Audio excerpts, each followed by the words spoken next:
Today we will delve into the atmosphere not only of human tragedies, but also of heroism, something not inherent in everyone.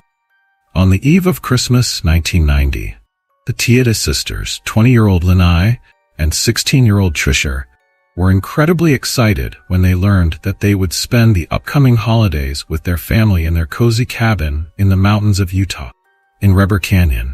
The time and the quiet landscape offered them the opportunity to escape the hustle and bustle of everyday life and be alone with their thoughts.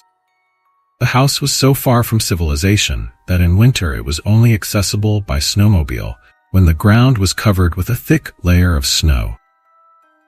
The Tiede family loved their mountain cabin, where they could escape reality, and every year a large, friendly group of people happily gathered there.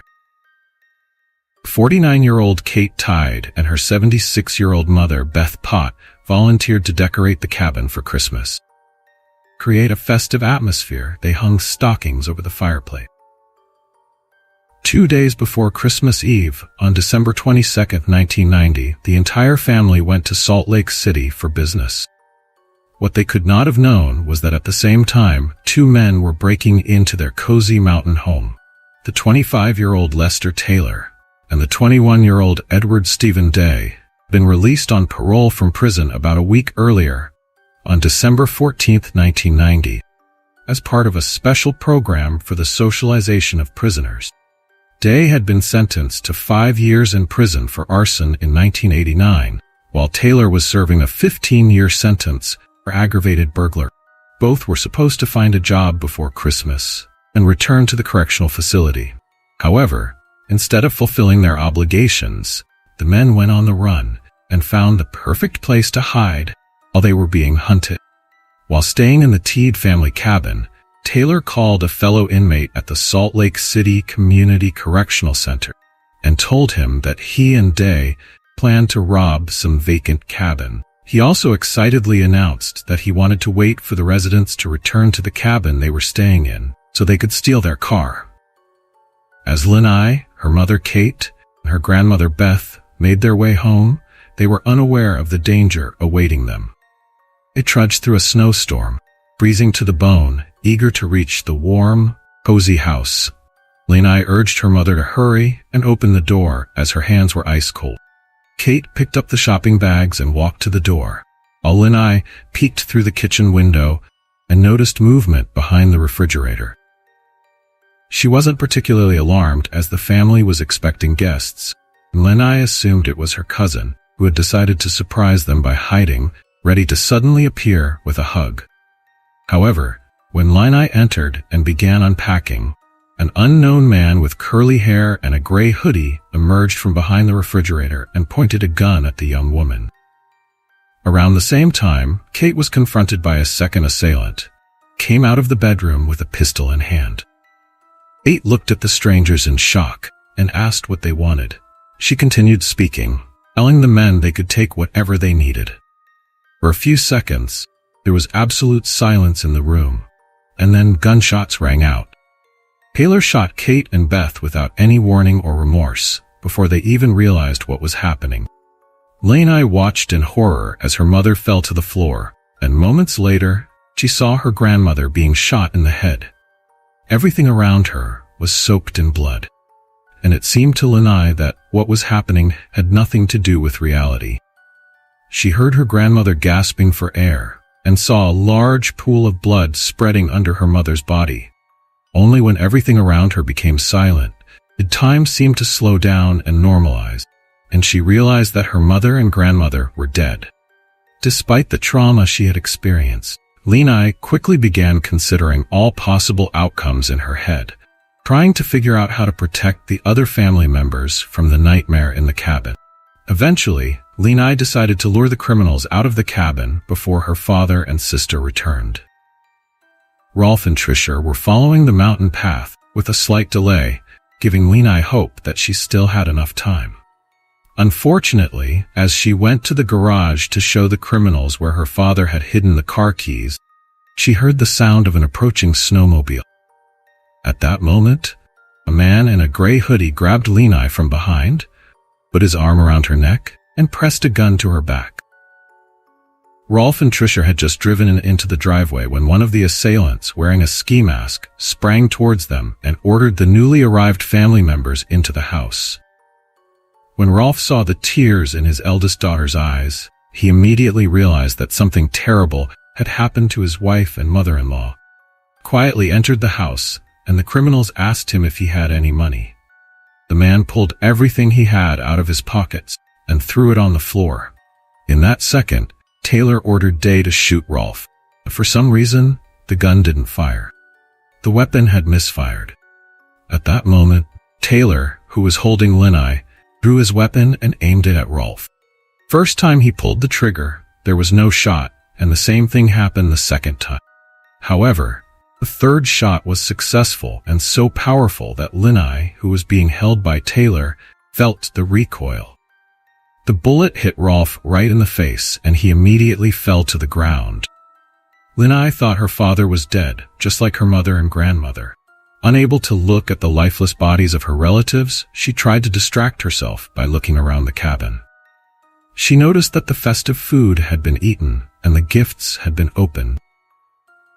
Obviously, the criminals had been in the house for some time, waiting specifically for the return of the cabin owner.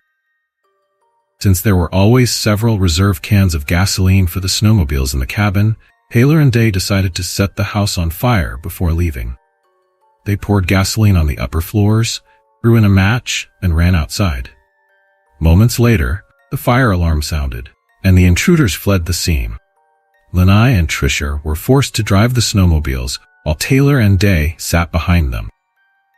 At that moment, both sisters thought they would be killed as soon as they helped the criminals reach their destination. They went through many escape scenarios in their minds, but none guaranteed their survival. Luckily, a neighbor of the Teed family heard the gunshots and saw the snowmobiles speeding off into the distance. He immediately called the police to report the incident. As Linai and Tricia made their way to the gate leading to the main road, they spotted their uncle, Randy Zorn, who was visiting for the holidays. When he saw his nieces on the snowmobiles, he assumed they were out with friends and began waving at them. Knowing that their uncle was in grave danger, the sisters ignored his greeting and sped past. Randy was surprised that his nieces didn't acknowledge him, and so went down to the parking lot, where the Teed family usually parked their cars.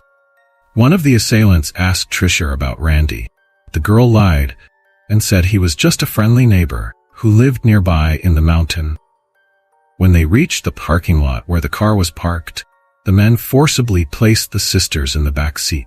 Tricia noticed that one of the men had placed his gun in the trunk and thought they had a chance to escape. However, the assailant immediately approached them as if reading their thoughts, unzipped his coat, and revealed a knife hidden in an inside pocket. Randy reached the parking lot just as the family's vehicle was pulling away and saw a frightened Linai in the back seat of the car. He waved his arms again, trying to stop the car, but the girls ignored their uncle once more, attempting to save his life. As he stood there, still not understanding what was happening, Randy noticed a snowmobile approaching him. The driver of the snowmobile was not properly dressed, wasn't wearing a helmet, coat, gloves. As the snowmobile drew closer, Randy recognized his brother Rolf. His face was severely swollen, and bloody icicles hung from his chin. He told his brother that he had miraculously survived the headshot and the house fire, pretending to be dead and trying not to make a sound while the criminals were in the cabin. After Linai and Tricia left the cabin with the criminals, Rolf sprang from the ground and snuck into the bathroom. He tore off his burning winter suit and climbed into the shower to extinguish the flames. He could think of nothing else but saving his daughters. The man found the strength to change clothes, jumped on his snowmobile, and raced towards the highway. When Randy saw that his brother was seriously injured, he placed Rolf in the back seat of his car and drove himself.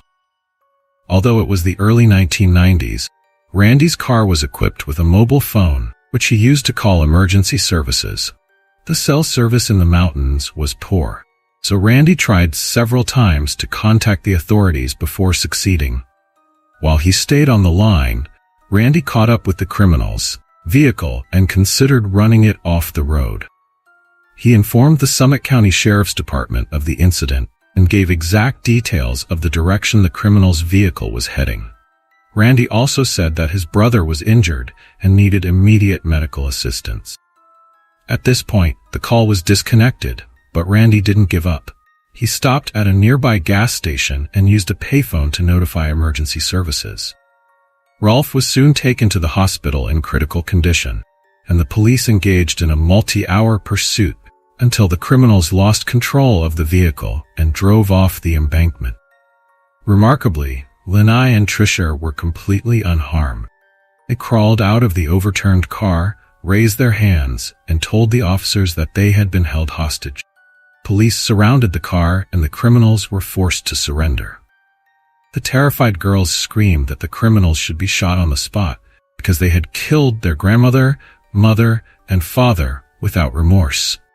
Lanai and Trisha gasped for air, overwhelmed by emotions, and had little idea of what had happened in the past few hours. One of the officers turned to the trembling girls and informed them that their father had survived. He also mentioned that Rolf had not only been shot, but also doused with gasoline and set on fire. Nonetheless, their father had found the strength to run almost blindly down the mountain on a snowmobile to save his daughters.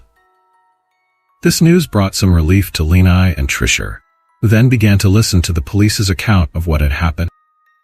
The girls had always considered their father a hero, but now he had earned that title 100 times over. After Taylor and Day were arrested, they were charged with 2 counts of first-degree murder, attempted murder, and kidnapping. Additionally, they were charged with assault, theft, and arson. Investigations revealed that the criminals had hitchhiked to Weber Canyon and had not chosen the location randomly. Lester Taylor's family owned a cabin nearby, and the criminal was familiar with the area. Taylor and Day spent several days in the mountains, breaking into empty cabins, robbing them, and moving on.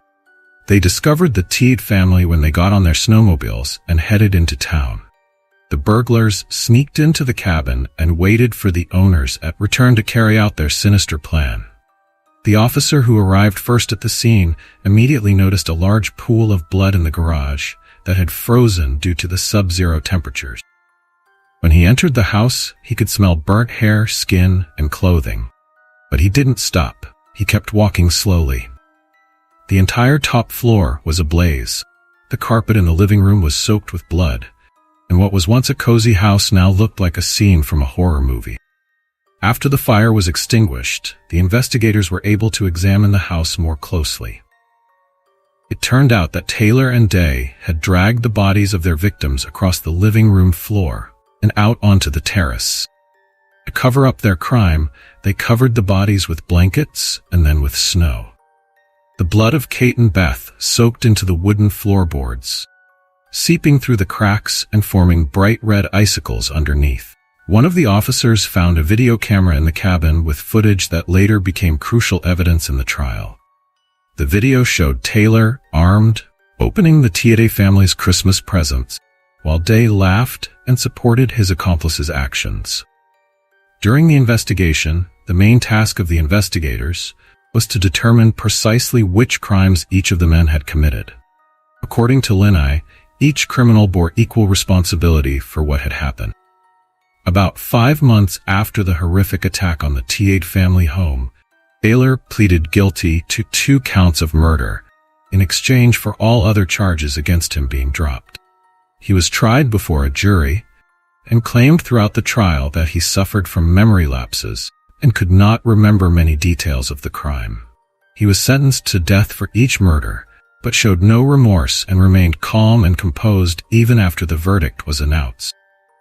A few weeks later, Edward Stephen Day was brought to trial. He was found guilty of second-degree murder and sentenced to 62 years in prison. Could be released from prison in 2053. However, the judge who presided over the trial recommended that Day should not be released early under any circumstance. Lanai and Trisha testified in both trials, showing incredible bravery in recounting the horrors of that terrible December day despite their age and trauma. The girls spoke calmly, in detail, and without emotion. Lanai was outraged when she was asked to hold the guns that had been used to murder her mother and grandmother during the trial. But she managed to control her emotions and demonstrated in detail how the criminals had acted. When Rolf Teed entered the courtroom, Day's face froze in an expression of utter surprise. At that moment, the girls looked around and realized they had won. None of the criminals had suspected that Rolf had survived and directly contributed to their imprisonment. In 2001, Day wrote a letter to the family of his victims, confessing to the crime. He claimed that he had not intended to kill anyone, only to rob the cabin and escape. But Taylor had other plans. Day said that after the murders, he had no choice but to accept what had happened and move on with his life.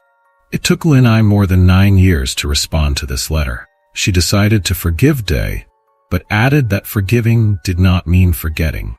Shortly after writing this letter, she filed a petition with the Pardon Board, requesting that Edward Day not be released under any circumstance. Lanai is still convinced that even as a 70-year-old man, Day is capable of murder and will continue to fight until the end to ensure that Day spends the rest of his life in prison. Despite Taylor's repeated attempts to appeal his sentence, he remains on death row, while Trisha and Lanai wait for the day when they can finally see with their own eyes the life leave the body of the man who killed their mother and grandmother.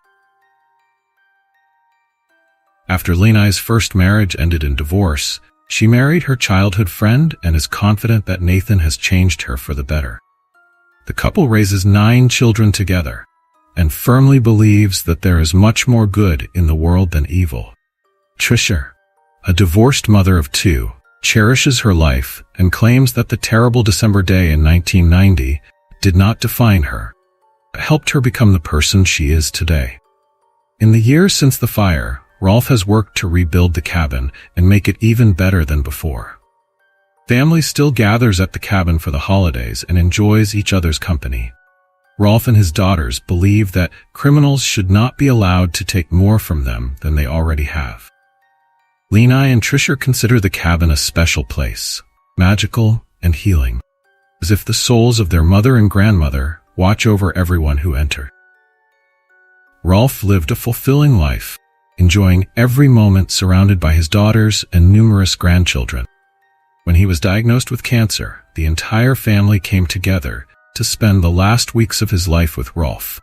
He passed away in 2008, surrounded by loved ones.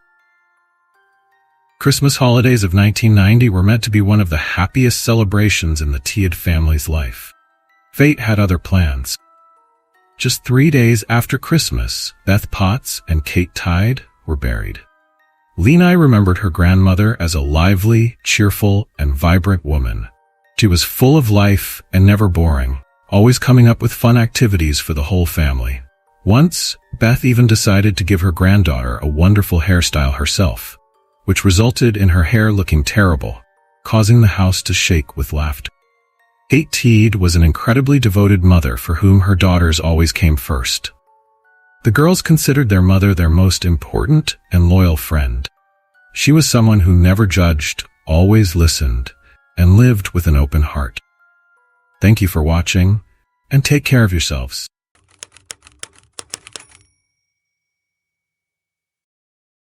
April 2022, Cuiabá, Mato Grosso State, Brazil. In one of the city's residential neighborhoods, life continued as usual. Cars drove through the streets, occasional passers-by went about their business, and children's voices could be heard. Everything seemed quiet. Everyday life went on behind the walls of the houses. In one of them, however, something happened that would later become the focus of the investigation. The building did not stand out from the neighboring houses. During the day, several people entered the building, and in the evening they left again. No noises, no signs of commotion. Everything seemed fine. Passers-by took no notice of what was happening. There was no cause for alarm. Only later did it become clear that events were taking place at precisely this time that no one suspected. Heloísa Maria Souza was born in Cuiabá and lived with her mother, Suliane, and her grandmother. The family led a reserved and orderly life, and did not stand out among the neighbors. Suliani worked, took care of the household, and raised her daughter. Eloisa attended a private school in the city's administrative district. Her teachers described her as a quiet and diligent student. She avoided conflicts, completed her assignments conscientiously, and was easygoing with others. The girl's circle of friends was limited.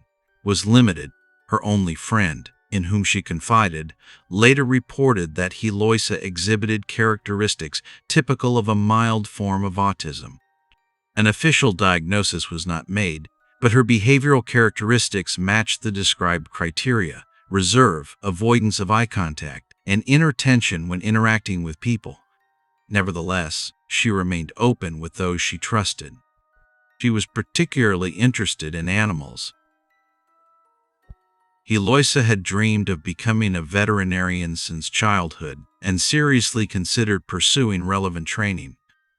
According to her grandmother, the girl was very independent. She could cook, run the household, and took care of her pet. She didn't need constant supervision and knew exactly what she wanted. Benito Bruno de Santana was born in 1984 in the state of Mato Grosso. His family lived a modest life. He was the younger of two brothers. The older one was later involved in criminal proceedings for the murder of his ex-wife. His father worked as a laborer. His mother took care of the household, and the family lived in a suburb of Cuiabá. According to neighbors, the brothers' relationship with their parents was distant. Both were very withdrawn from an early age. As a teenager, Benedito began attending the local Catholic church and gradually became involved in organizing religious services. This involvement eventually became an important part of his public image. After graduating from high school, he took a job at a municipal government agency. Thanks to his hard work and useful contacts, he gradually rose to a leadership position. He headed the transportation department in the state's Secretariat for Science, Technology, and Innovation, CESA-TT. His work ensured him a stable income, access to official vehicles, and respect within his professional circles. He actively participated in public life, frequently appearing at town hall meetings, discussing urban development issues, and proposing solutions to local problems. He continued to serve as an altar boy in his parish. His social media pages were filled with photos of religious events, quotes, and pictures with his son Lucas. In most publications, he was seen either next to churches or surrounded by parishioners. This created an image of a righteous and family-oriented person, and very little is known about his private life before his relationship with Suliani. At the beginning of their relationship, he was unmarried and did not live with the mother of his child. Details about other relationships are unknown. Judging by his behavior, he tried to maintain control over the perception of his biography and avoided mentioning his past if she didn't fit the desired image. Suliani worked at a government facility in Cuiabá. There she met Benedito. He appeared calm, attentive, and reserved. His colleagues valued him as a reliable and responsible employee who showed initiative and helpfulness. The positive image that had formed of Benedito was one of the reasons why Suliani entered into a closer relationship. According to official sources, their relationship began about 4 months before the events. Some witness statements suggested a shorter period, about 2 months. However, the investigation confirmed that Benedito had free access to her house keys, indicating a stable and trusting relationship. His regular visits to Suliani's apartment testified that he had become part of her everyday life. The man often visited her without prior arrangement, felt safe, and behaved like a full member of the family. His behavior was perceived by those around her as a sign of care and helpfulness. In the first few weeks, he made a positive impression. He was polite, reserved, non-aggressive, and easily connected with Suliani's family members. She perceived him as a mature and stable person, someone she could rely on. He was older, had a stable job, and appeared outwardly well-balanced. However, the family member's perception was different. Eloisa's grandmother was concerned not by his rude behavior, but rather by his excessive demonstrativeness. The man was polite, but it seemed too intrusive. His efforts seemed unnatural. Eloisa felt uncomfortable from the start. She didn't provoke conflicts, but tried to avoid contact. She only discussed her feelings with her friend. The girl admitted to feeling a dislike, although she couldn't pinpoint the exact reason. His manner of looking, speaking, and posing in photos worried her. She was particularly concerned by social media posts, in which he used gestures reminiscent of signs used in criminal circles. Eloisa told her friend that she had the impression he might be connected to criminal circles. She didn't discuss it with her mother, believing she wouldn't understand or pay attention. According to her friend, Suliani either didn't notice any changes in her daughter's behavior or didn't attach any importance to them. No one in the family asked questions about Benedito's past, his acquaintances, or previous relationships. His behavior was unremarkable. This was precisely what made him particularly dangerous. Outwardly, he appeared to be a wealthy man without conflicts or signs of aggression, who had already integrated into family life. Only Eloisa sensed that he was a stranger. Friday, April 22, 2022, a workday in Cuiabá. Around 3:00 p.m., Suliani and her mother were at work. Eloisa stayed home. She wasn't expecting any visitors and didn't leave the house. No suspicious vehicles were seen near the house. Everything seemed quiet. At that time, Benedito arrived at the house in a police car assigned to him by his department. With him were 3 teenagers, his son Lucas and 2 minors. According to the statements, they had been instructed beforehand. All 3 hid in the car to avoid being caught on camera and attracting attention. Their task was to wait until there were no adults left in the house. The car drove into the garage. Benedito entered the house alone. Video footage shows that he stayed in the house for about 15 minutes. Afterward, he came out, got into his car, and drove away. His behavior did not arouse suspicion. He remained calm. However, during his stay, he managed to let 3 young men into the house and leave them alone with Eloisa, who had no idea what was going on. According to one of those involved, they waited for Benedito to leave the premises. Then they put their plan into action. Eloisa was frightened when she saw unknown people and tried to hide, but one of them caught up with her. She didn't resist, was in shock, and didn't scream. She was immobilized by having her legs tied.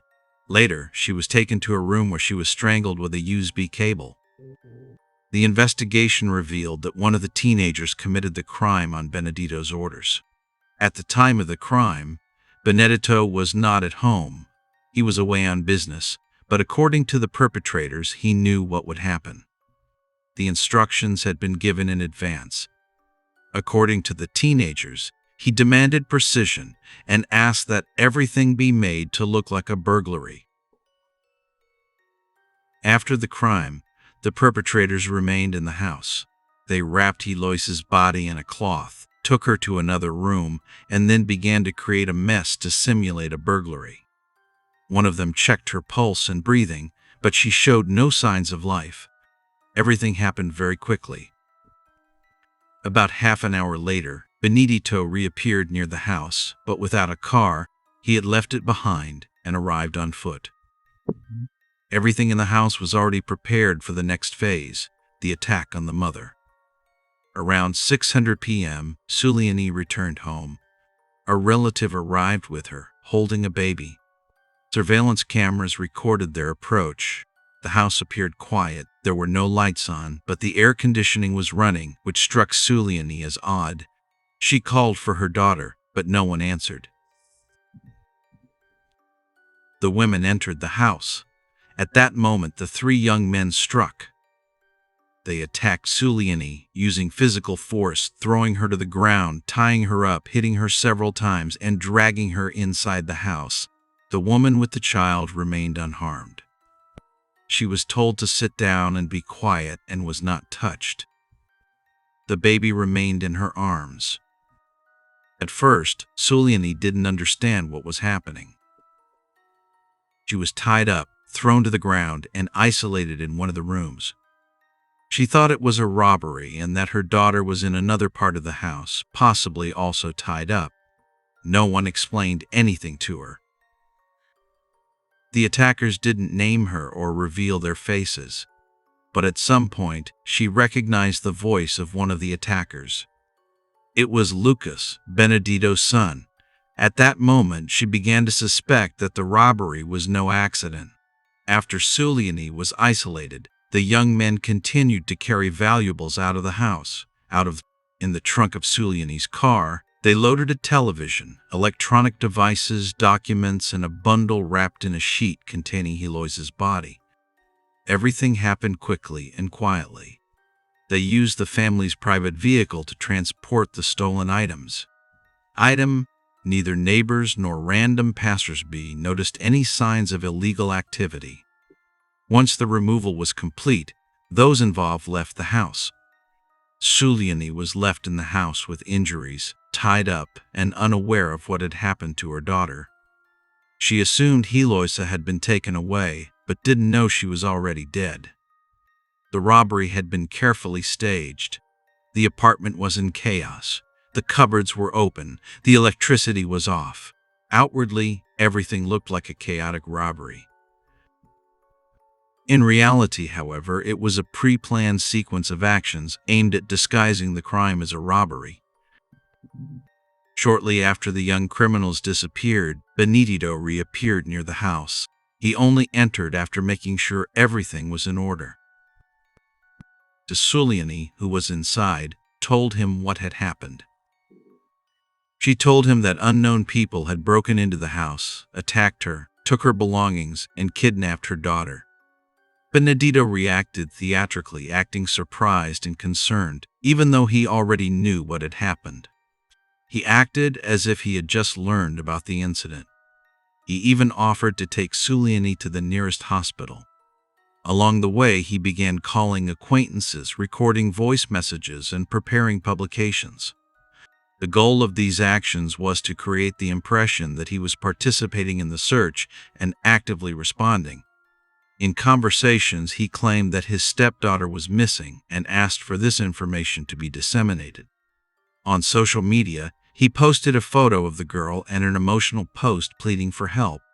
All of this was intended to convey the impression of a concerned parent. He arrived at the medical facility with Suliani, who had been brought in a wheelchair. The cameras recorded him helping her, talking with the staff, and staying close to her. He did not avoid video surveillance. On the contrary, he was captured on all available recordings. After receiving information about the attack and the alleged abduction, the police launched an initial investigation. Suliani was in the hospital, where her statements were recorded, after which the analysis of the evidence began. One of the first steps was to track the route of the vehicle, a silver Hyundai registered to Suliani. Surveillance cameras recorded the vehicle's progress. It was seen on Dubai Avenue and then headed toward the area between Ribeirão do Lipa and the road to Guia. A white cloth ball, removed license plates, and skid marks were found in this area. A concrete well was located nearby, where the perpetrators had dumped the body. The fire department was called to retrieve it. The investigation revealed that the deceased's legs were tied. There were signs of strangulation on her neck. No signs of resistance or struggle were found. Experts also determined that the foot fracture occurred after death, likely during the fall into the shaft. At this point, investigators were already analyzing family relationships. While analyzing the video footage, they noted the behavior of Benedito, who accompanied Suliani and showed great commitment. The woman's statements, the technical details, and the man's behavior began to contradict each other. At the same time, the investigation into his son Lucas's involvement began. The first to be arrested was a 17-year-old young man, whose name was not disclosed. He was in a residential complex in the Ribeirão do Lipa district. 2. He offered no resistance. During interrogation, he gave detailed statements and named all those involved, including Lucas, the second minor, and Benedito, the initiator. He explained how the group was formed, who performed which tasks, and described the sequence of events. Based on the information obtained, Lucas was located. He was found with his grandmother. The arrest took place without incident. He confirmed his accomplice's statements and did not deny his own role. He stated that his father had personally commissioned him to find the perpetrators, hand them the plan, and coordinate the actions. According to him, the initiative came from Benedito, while Lucas acted only to gain his approval. The third participant was the last to be arrested. He had hidden in an undeveloped part of the Tropicalville district. Part of the loot was found on him, documents and technical devices. He confessed to his involvement but gave less detailed statements. At the time of his arrest, the investigating authorities already had extensive information. The items found confirmed the statements of the detainees. The consistent confessions formed the main evidence. They described how they had prepared the crime, who was responsible for what, which actions were carried out in which order. The version about Benito's leading role was confirmed not only by technical data but also by their statements. At the first confrontation, Benedito and the 17-year-old boy were present. The latter immediately stated that Benedito had organized everything. He had taken them to the house and left the building to carry out the plan. He explicitly described him as the organizer who had relayed the instructions and assigned the tasks of each participant. During the lineup, Benedito attempted to refute the accusations by calling the teenager a liar and mentally unstable. He claimed he could not have harmed Heloisa and barely knew the young people his son associated with. However, Lucas was soon brought into the interrogation room. His behavior was surprising. He looked at his father and said, "You're leaving again, like you did that time. First, you disappeared from my life. Now you want to leave me here. Admit that you made all this up." This sentence was the turning point. Lucas did not try to absolve himself of guilt, but openly stated that he had acted on his father's orders. His words were accompanied by strong emotions. Accusation and anger were evident in his voice. After that, Benedito's behavior began to change. He seemed less confident, gave evasive answers, and tried to shift responsibility onto others. Benedito later presented a new account of events. He explained that Suliani had confided in him that her daughter had a non-traditional sexual orientation and asked him to protect the girl from negative influences. He claimed that he understood this as a call to action, but there was no evidence to support this interpretation. A friend of Heloisa told police that the girl had never had romantic relationships, rarely discussed private matters, and generally led a very withdrawn life. Relatives confirmed that Heloisa showed no interest in intimacy and had no contact outside of her immediate circle. Investigators interpreted Benito's statement as an attempt to shift the blame onto Suliani in order to exonerate himself. However, there was no evidence that the mother could have been involved in the crime in any way. Instead, Benedito began to paint a picture of himself as a misguided man who misunderstood words and never gave concrete instructions. The psychological assessment revealed signs of strategic behavior. Benedito attempted to influence others without appearing in the picture himself and strove to maintain control over the proceedings. The statements of the young people involved clearly showed that Benedito was the driving force but remained in the background. He assigned tasks, determined the timing, and tried to maintain an alibi. It also became known that Benedito's biological brother had been convicted in 2020 for the homicide of his former wife.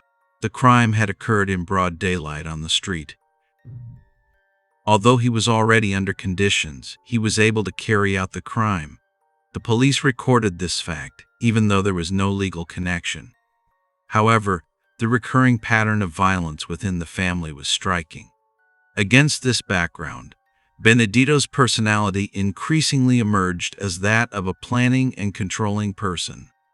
He not only involved young people in the events but also deliberately included his own son, assuming that he would remain silent. His actions appeared well considered and coldly calculated. Attempts by the defense to establish an alternative account of the crime were unsuccessful. In addition to the statements of those involved, objective evidence also incriminated Benedito. When confronted with the results of the investigation, he began to open up. In a conversation with the officers, Benedito said that shortly before the crime, he had read messages between Suliani and her former partner. This had affected him deeply. He felt betrayed and emotionally hurt. At that moment something clicked, he explained. I didn't want to kill her. I wanted her to understand what it was like to lose something. If she had lost her daughter, she would never have recovered. That was the punishment. He further admitted that Eloisa had often been reserved towards him. He sensed that she did not accept him and observed him critically. Nevertheless, he emphasized that he had nothing against the girl and tried to justify his actions as an attempt to save his relationship with her mother. This confession confirmed that it had not been a rash act carried out in a moment of impulse. The motives were personal. It was about revenge, control, and making a statement, with a calm and planning hidden behind a bourgeois facade. Later, it also became clear that the violence against Suliani was not a random product. It was part of a well-thought-out plan. The aim was to weaken her, to break her resistance, and at the same time to create a scene that would look like an attack. Benedito wanted to use her physical and mental state to present herself in a better light and to divert any possible suspicions. And so it happened. At that time, Suliani did not yet know that her daughter was already dead. She was beaten and tied up as part of a carefully crafted lie. After completing the initial investigation, the public prosecutor's office confirmed that this was a murder committed with premeditated intent and under aggravating circumstances. The involvement of minors in organizing the crime through deception, advanced planning, the use of a company car, and the attempt to fake a kidnapping strengthened the prosecution's position. Benito remained the prime suspect because he was arrested, removed from office, and shortly thereafter officially dismissed. Since he held a commission position in a government institution, the dismissal was swift. The termination documents were signed on the day of his arrest. At the time of the investigation, all those involved were in custody. The young people were transferred to an appropriate facility. Lucas, who had just turned 18, was awaiting trial as part of an adult criminal case. The public reaction was fierce. The murder of a young woman, in which her stepfather was involved, triggered a wave of outrage. The case received considerable attention in the local media. Discussion focused not only on the brutality of the crime, but also on motives related to control, dominance, and personal insults. The focus was on the question of trust in relationships. How could a man who appeared decent on the outside plan a crime against his partner's daughter? Suliani learned of her daughter's death while still in the hospital. Uendo is the sasta first as a temper asteri, to riot, to well, is to isn't in. After the attack, she was taken to the nearest emergency room where she received care. Initially, she believed Eloisa had only been kidnapped. She hoped the girl could be found alive and rescued. After the investigation began, when police found the body in a well, Suliani was informed. The reaction was violent. The woman lost control of herself. She fell into hysteria. Her condition was described as a state of shock. She had to be sedated with medication. Eyewitnesses in the hospital reported that she screamed that she didn't feel alive, that everything was over, and that it was her fault. Later, during her testimony, Suliani admitted that she blamed herself for what happened.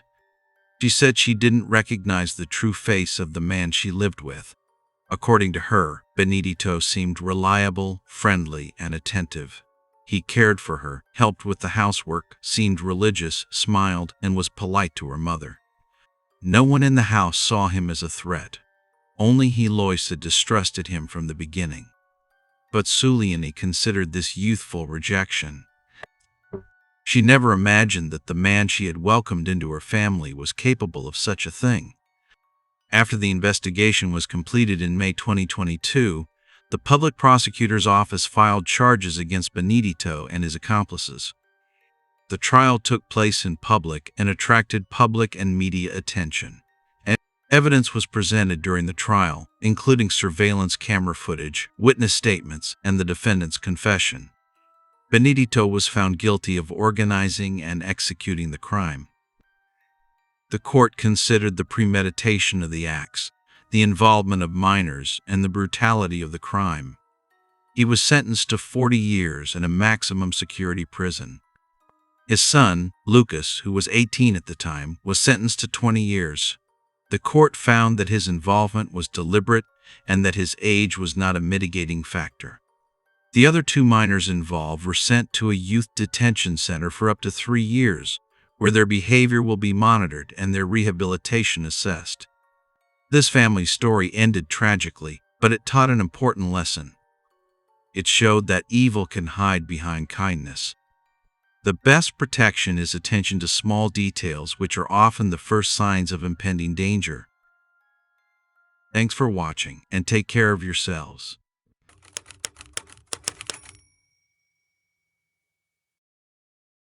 In the mid-1990s, the story of cannibal Alexander Maslik, who killed several people during his criminal career, shook the Altai region of Russia. For his atrocities, the cannibal was included in the Criminal Encyclopedia of Russia. We will now share with you the details of this old, still terrifying story, how Alexander Maslik became a brutal cannibal at the young age of 23. But this isn't the only story we'll talk about. And believe me, the second half of the video will terrify you even more. Because in it, we'll tell you about a gruesome discovery made in a house's basement. Police found more than 20 liters of canned human flesh in the home of a madman. But first things first, let's start with a story that shook the entire Altai region. Little is known about Maslik's criminal life, but one fact is enough to understand how an average boy from Aleisk became one of Russia's most dangerous criminals.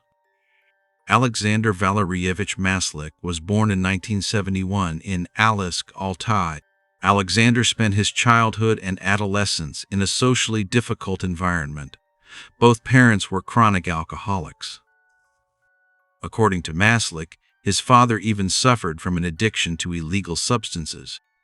Therefore, according to Alexander, he was born with a diseased mind.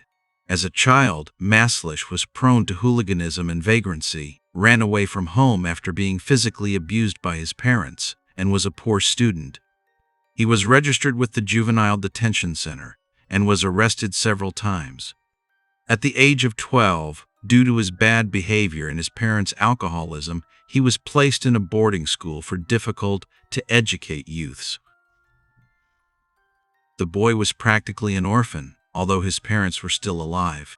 At the boarding school, he was physically and mentally abused by older classmates. After boarding school, he led a criminal and antisocial life, stealing cars and committing robberies. Tall and thin on the outside, withdrawn and secretive on the inside, Alexander could not defend himself against anyone. Years later, during the trial, the jurors would weep when they learned about the cannibal's childhood. Upon his release from boarding school into adulthood, Maslik decided to fight evil with his own hands and in a radical way, namely by taking the lives of all those who had abused minors. In conversations with investigators, Alexander Matter factly described himself as a forest orderly. His criminal career, however, began with simple car thefts and robberies, and in one of them he killed a person. This is how he was first sent to a maximum security prison in a village in Barnaul. The future cannibal's relationships with his cellmates were just as complicated, as they had been with his brothers at the boarding school during his childhood. Therefore, his next act was in line with Maslik's ideology, punishing criminals. In 1991, he strangled his cellmate. For this, he received 12 years in prison and the status of a repeat offender. After the incident, even the most dangerous inmates were afraid to be in a cell with him, and, as it turned out, not without reason. His sentence grew longer and longer, eventually reaching life imprisonment, as each new crime behind bars surpassed the previous one in sophistication and cruelty. After that, the criminal was transferred to Pretrial Detention Center No. 1 in Barnaul. Even then, he had hatched an elaborate plan, which he consistently pursued. He wanted to be sent to the Serbsky Center for Social and Forensic Psychiatry in Moscow. The worst of the worst were sent there for assessment and determination of sanity, which was mandatory if sentenced to life imprisonment or death. In the 1990s, this facility was considered a health resort for prisoners. The journey to the capital and the examination took a few months, during which the prisoners could recover from everyday prison life. The result was that they were often declared insane and referred to a psychiatric hospital. In addition, many offenders were convinced that escaping from there was much easier than from the prison in Barnaul. Alexander shared a cell with an offender who committed violence against an underage girl. Their relationship was not good. One night, Maslik's new neighbor boasted about his criminal exploits and did not hold back his emotions. He talked about how much he liked 10-year-old girls. He even accused Alexander of abusing his own people when he could only touch strangers. Maslik then hit his talkative cellmate several times in the face and chest. After some time, another heated argument broke out. Finally, Alexander put a rope around his cellmate's neck and strangled him until he suffocated. Maslik laid the body on the bed. After some time, the idea of turning himself in to the law enforcement authorities as a cannibal occurred to him, although he himself claimed to have tasted human flesh before his arrest.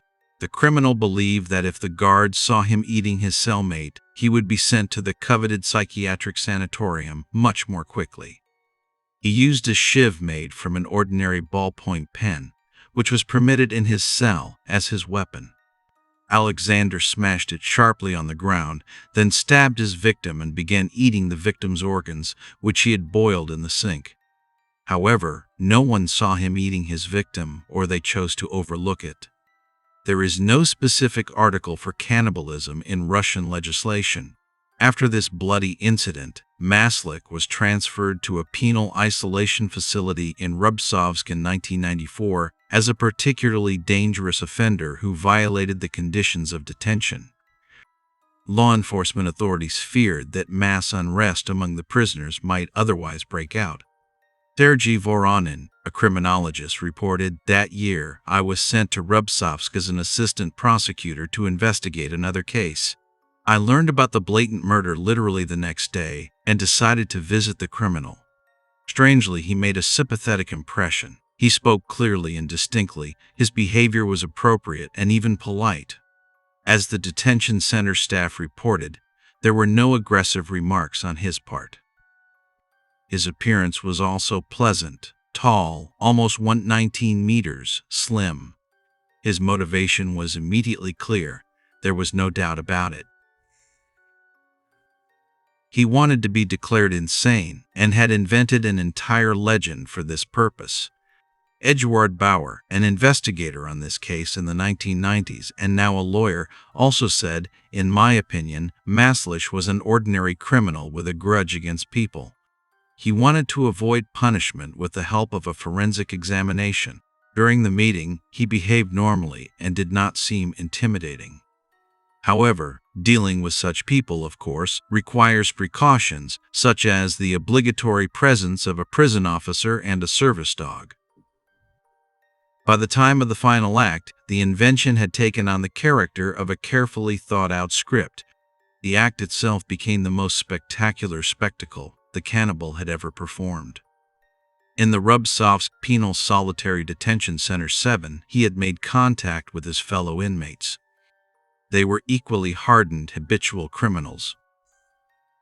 All three were almost the same age. Alexander Maslik, then 23, had already been convicted 4 times and was the only one of this group to be convicted of murder. The other inmate, Alexei Galasov, was 25, but had 1 less conviction, 3 times for robbery and theft. The third, Alexei Juba, who ultimately became the victim, was the same age as Maslik but younger in terms of the number of crimes. He had been convicted twice for robbery, theft, and car theft. All three dreamed of getting to this very Moscow center. Juba was the leader he wanted, if not the Moscow health resort. Then at least another cellmate, a move to another city, to see the world. Only murder could bring him that. It wasn't difficult to persuade the neighbors. Galasov was calm and agreed with the leader. Maslik already had experience in such matters. The trio decided to eliminate the 4th person as soon as he joined them. Kes was a problem mark. The newcomer, however, proved tough, and the beatings ceased. The morning after the fight, he was transferred to another cell. Then the enterprising Juba came up with a plan B. He suggested they try human flesh, after which the cannibals would be immediately sent to Moscow. The quiet Galasov immediately agreed, and Maslik readily seized the initiative and began a production designed to make his plan believable. He told everyone how, as a child, he had supposedly closed a cafe that sold pies with human flesh, and how much he wanted to try them. In his cell, he made a poster on a cardboard box, "I want to eat someone." Later, this inscription would be added to their files, and Maslik would have to serve his sentence alone so as not to have to wait for the next newcomer. Alexander decided to eliminate his comrade Juba. The night before, he painted on cardboard again, this time depicting a dismembered human being. The criminal waited for the guard to fall asleep at night and set to work. Maslik placed a noose around Juba's neck, and the obedient Galasov grabbed him by the legs. The body was dissected with a razor.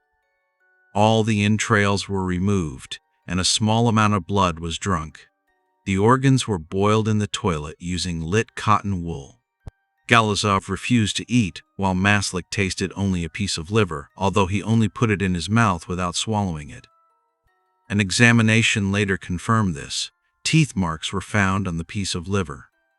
Prosecutors' investigators believe that the barred window in the cell made it difficult for the inspectors to smell anything. The windows had no panes, allowing the summer night breeze to temporarily conceal the crime.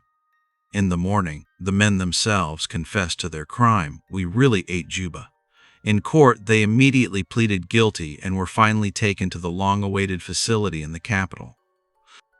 There, doctors determined that Maslik and Galasov had faked cannibalism and declared both sane. During the investigation, Alexander committed another murder. He killed another inmate who refused to repay his card debt. In 1996, Galasov was sentenced to 15 years in prison, and Maslik was sentenced to death. However, he benefited from a moratorium. The death sentence was commuted to life imprisonment in Russia's most stringent prison, the Black Dolphin in the Orenburg region. In 2015, Alexander Maslik died. The exact circumstances of his death remain unknown.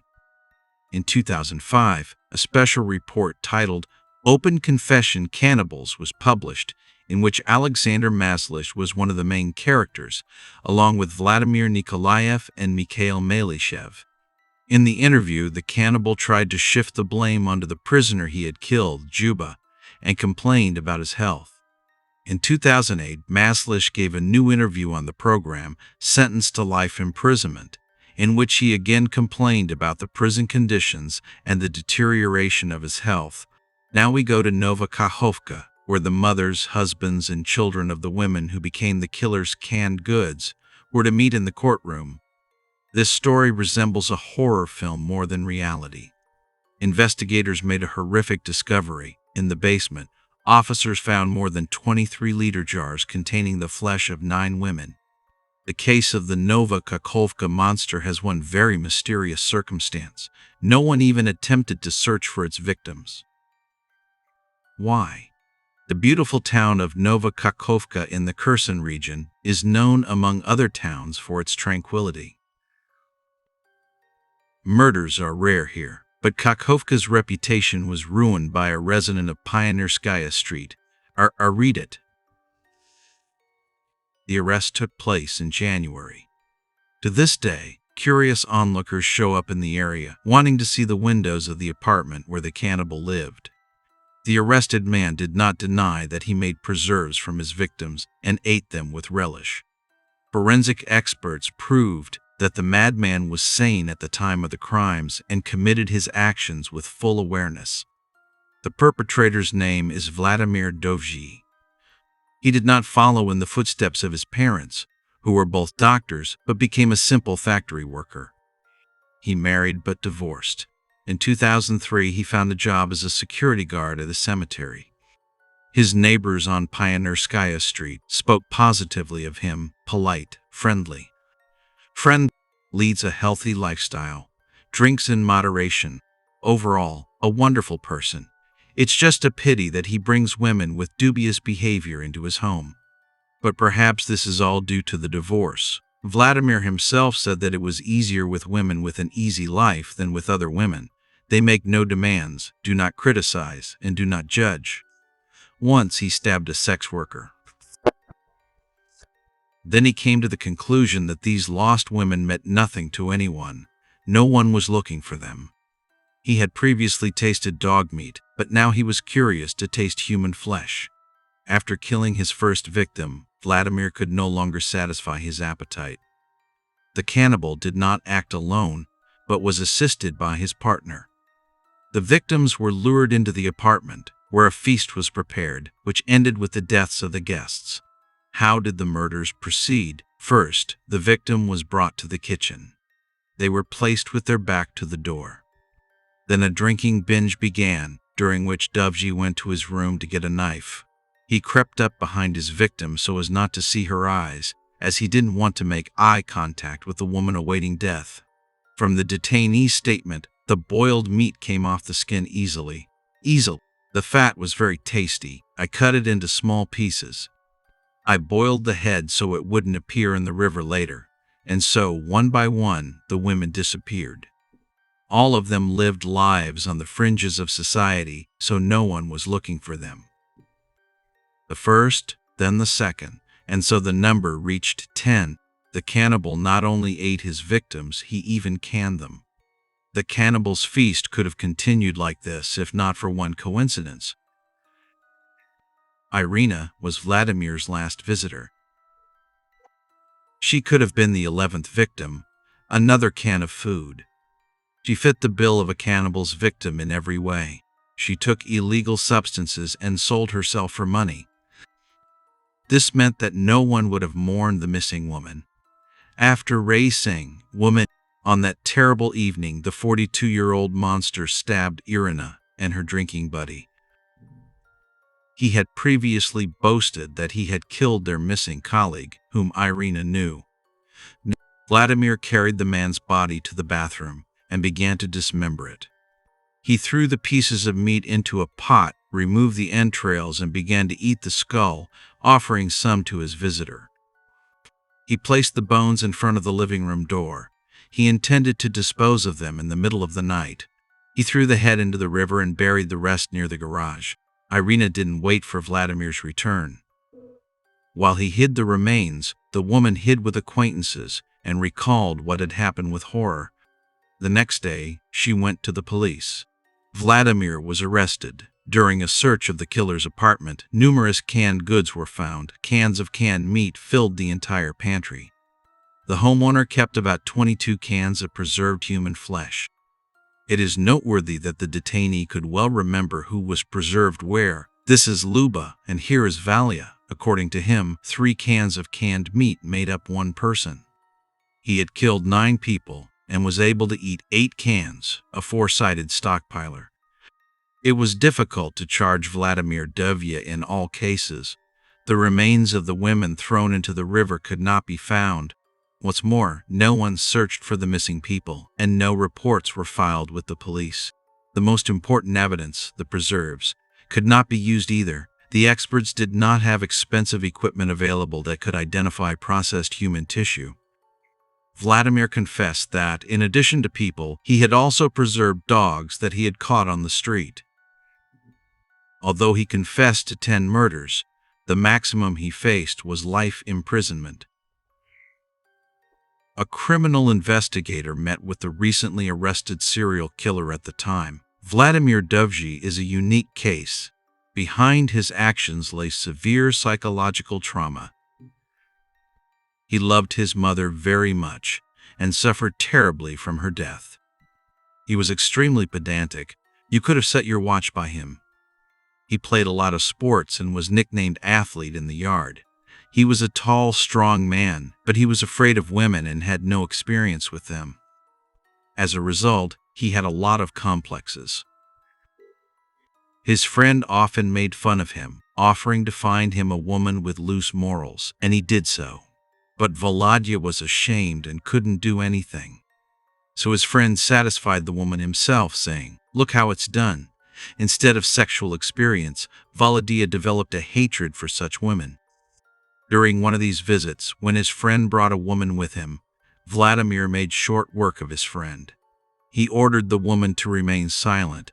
Otherwise, you'll become an accomplice. He dismembered the body in the bathroom and dumped the parts in an inlet near a ship graveyard. This happened in Nova Kakhovka. In Biensat. The woman stayed with him. However, he was terribly jealous and eventually killed her too. He later said, "When I killed my girlfriend, it was disgusting. But killing the woman pleased me.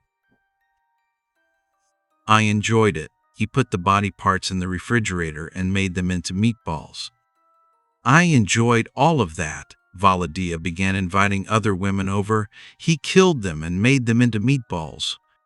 Eventually, investigators found him and arrested him. Dovzhy confessed to 36 murders, but only the bones of 9 women were found in the harbor basin. On the 3rd day after his arrest, in the fall of 2004, the murderer died unexpectedly. He died of a severe stroke. When asked by journalists, "Because of your experiences, are you afraid of prison?" he replied, "No, I'm not afraid. But I've realized what I've done." Vladimir himself fully admitted his guilt and was already awaiting his sentence, but died of a stroke in his cell at the age of 43. It's remarkable that he never had any problems before. Thanks for watching, and take care of yourselves.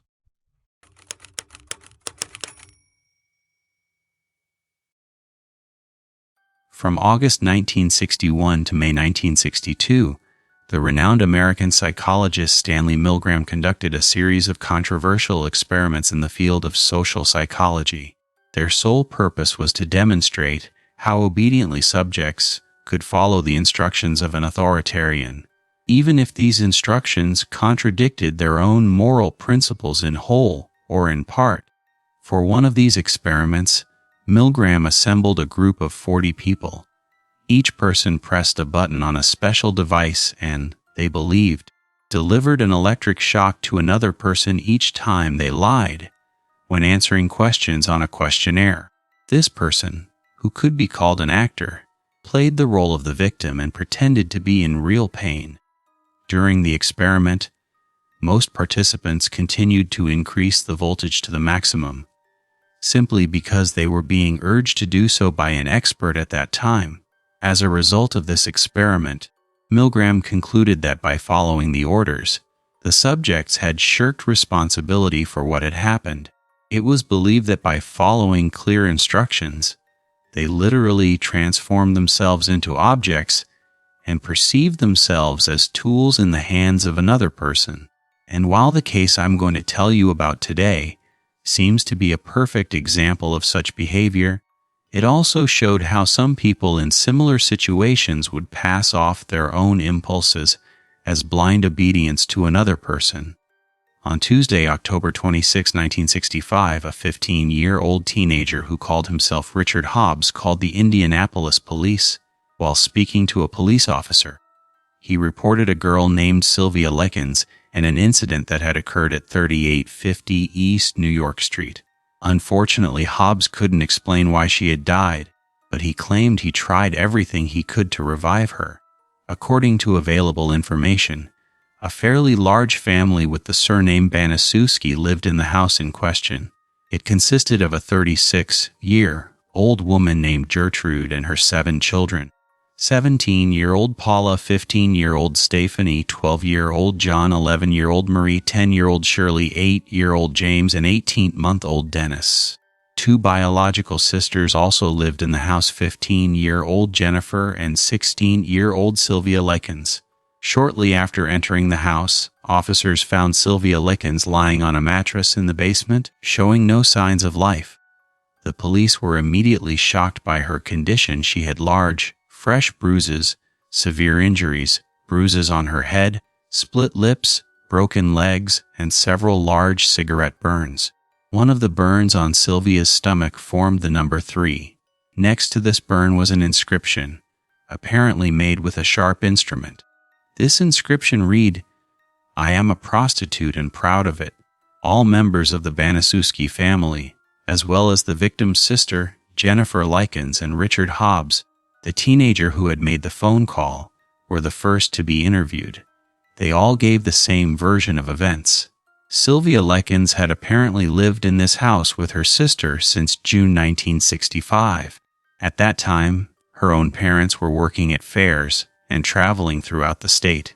According to Gertrude's testimony, Sylvia had gone out with a group of men the previous evening, and the next morning she found her lying on the doorstep. At that point, she was almost naked and already had numerous injuries. The woman testified that she brought Sylvia into the house as soon as she saw her. Although she was semi-conscious, she was reportedly able to write a note describing what had happened to her. Gertrude specified that she lost consciousness and died shortly thereafter. As far as I know, the text in this note was addressed to Sylvia's parents and reads something like this: "I went for a walk with a group of boys. They said they would pay me if I did them favors. I got into their car, and they got what they wanted. When it was all over, they beat me and left numerous wounds on my body. They also wrote on my stomach that I was a prostitute. I did everything I could to annoy Gertrude. Not only did I cause her problems, but I also forced her to spend much more money on me than she had. I also broke a new mattress and urinated on it. Gertrude also had to pay several medical bills she couldn't afford, and I made her children nervous." Although absolutely all family members confirmed this version, Sylvia's sister, Jennifer, eventually went to one of the police officers and begged him to take her away. In doing so, she confessed what had really happened, and thus accused Gertrude, her older children, and several neighborhood boys of abusing her sister for months. Eventually, everyone was arrested and taken to the police. Sometime later, Sylvia's body was autopsied. Her condition shocked even the most experienced experts. In fact, over 100 different injuries were found on her body, including wounds, bruises, cuts, broken bones, and cigarette burns. Given all these circumstances, the experts concluded that Sylvia had died of a cerebral hemorrhage caused by a severe blow to the head, about an hour before her body was discovered by the police. Sometime later, in December 1965, Gertrude, along with her 2 daughters, 17-year-old Paula and 15-year-old Stephanie, and her 12-year-old son John, were officially charged. Ultimately, this story caused a great stir in the public and was described by the media as the most shocking case of its time. Thanks to the testimony of all those involved, as well as neighbors and several other witnesses, the police were able to determine exactly what had happened to Sylvia. Before I tell you about it, however, I should first explain how the Likens sisters came to live in this house.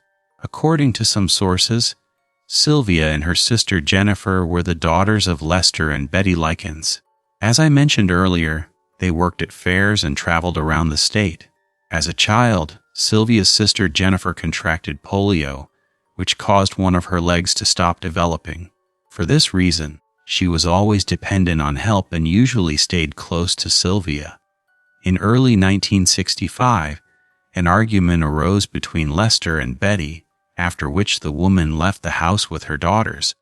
Shortly afterward, she was arrested and briefly imprisoned. Eventually, Sylvia and Jennifer were left alone.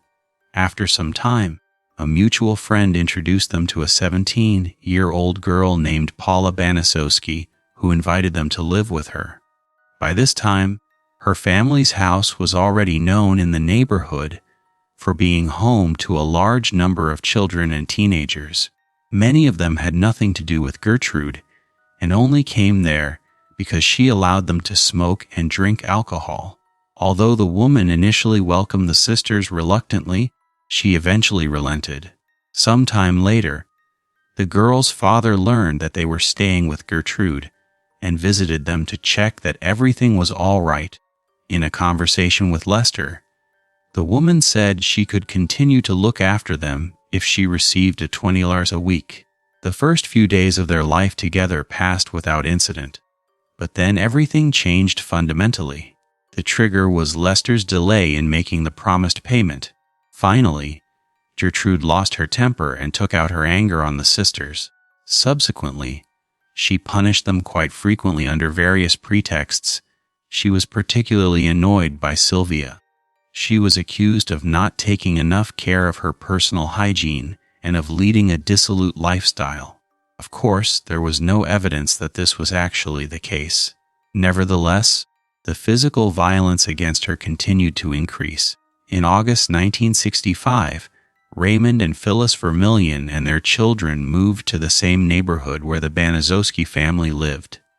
Shortly thereafter, Phyllis began looking for a nanny for her children and learned about her neighbor, who had a reputation for having taken in several teenagers.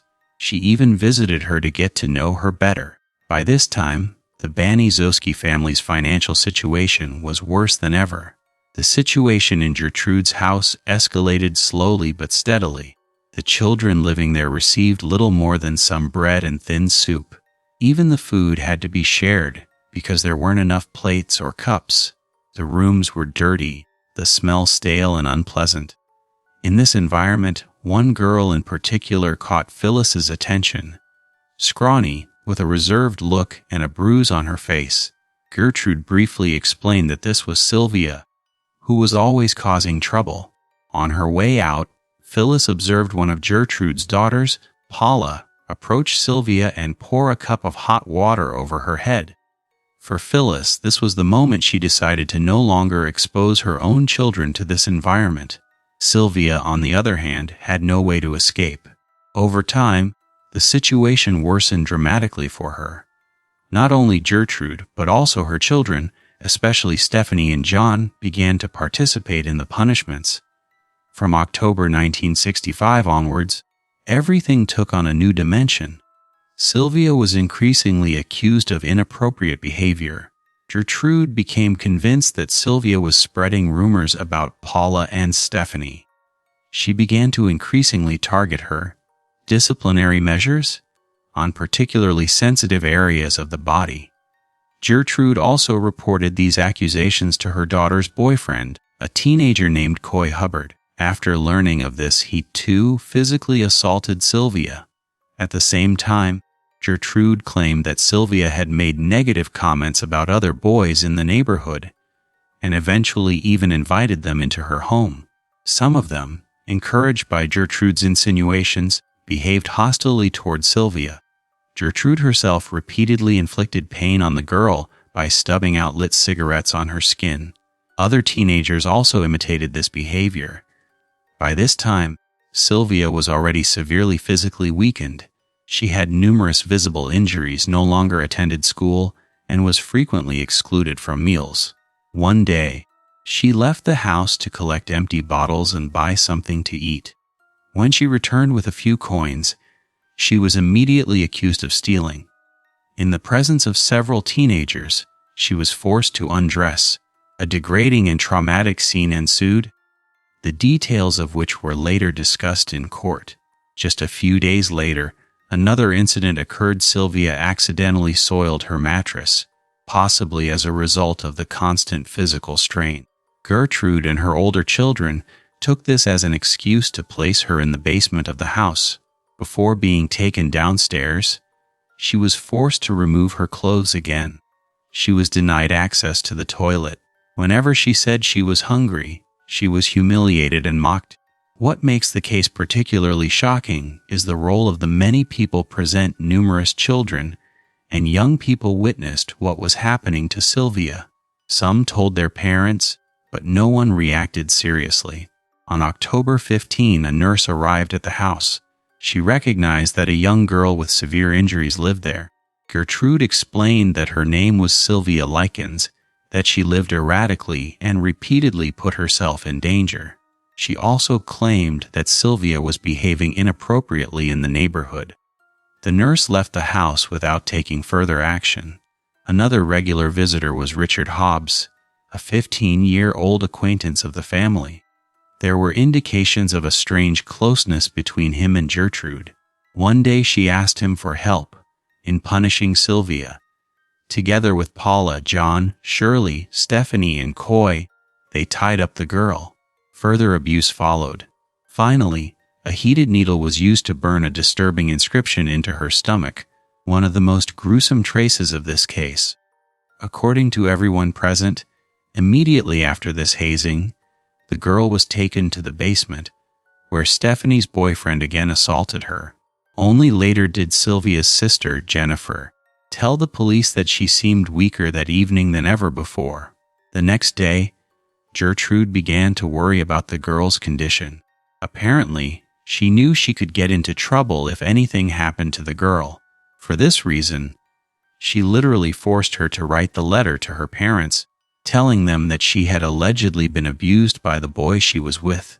After a while, Sylvia tried to escape for the first time, but she was so weak that Gertrude easily subdued her. The woman then tried to feed the girl donuts, but she couldn't swallow them.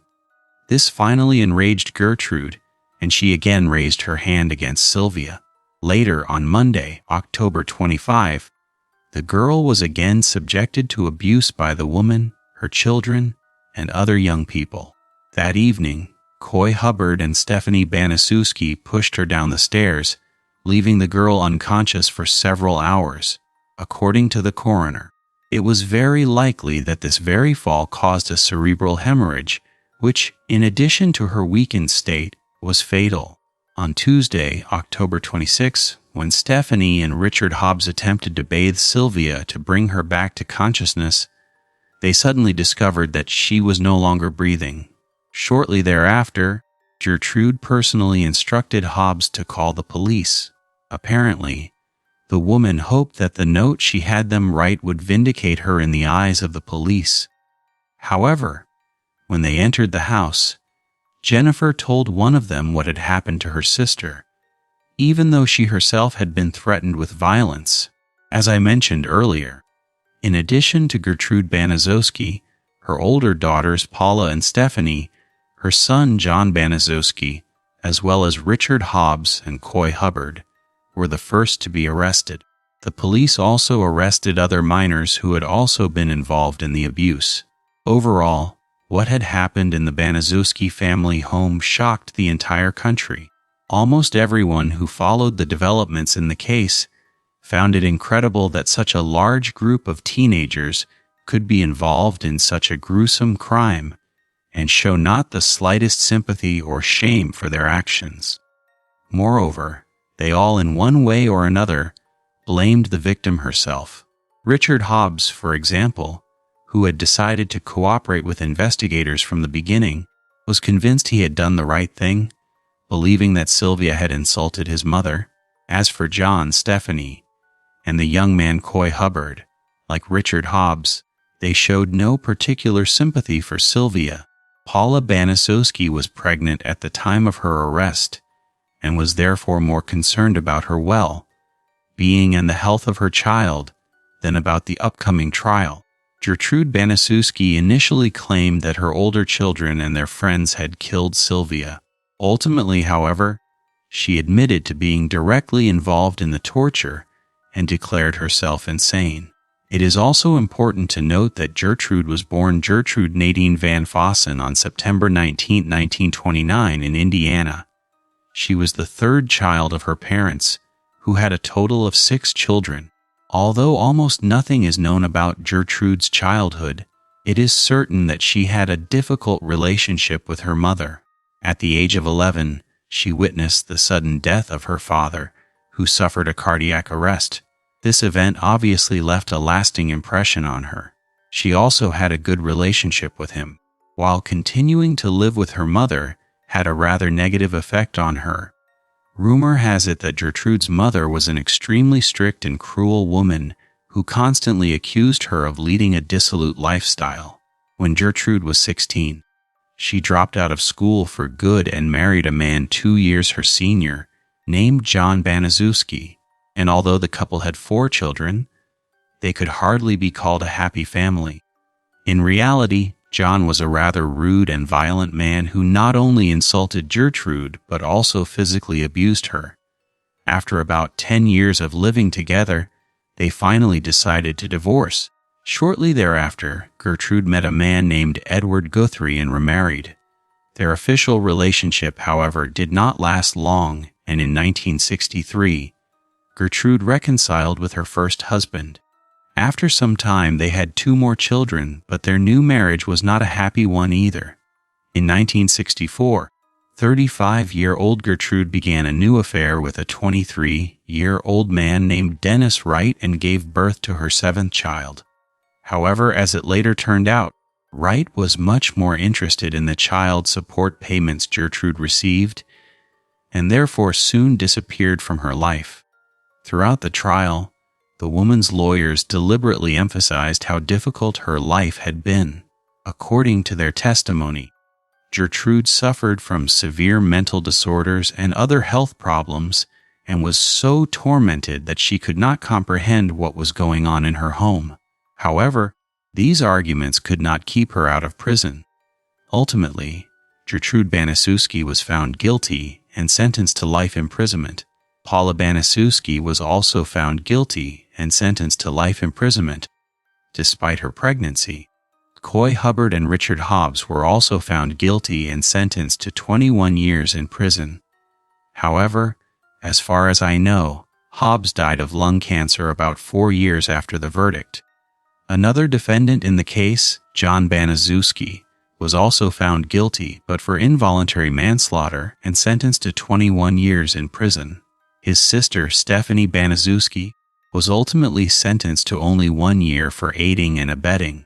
Although various experts described Gertrude throughout this time as a cruel and unstable woman with sadistic tendencies, she behaved completely normally in prison.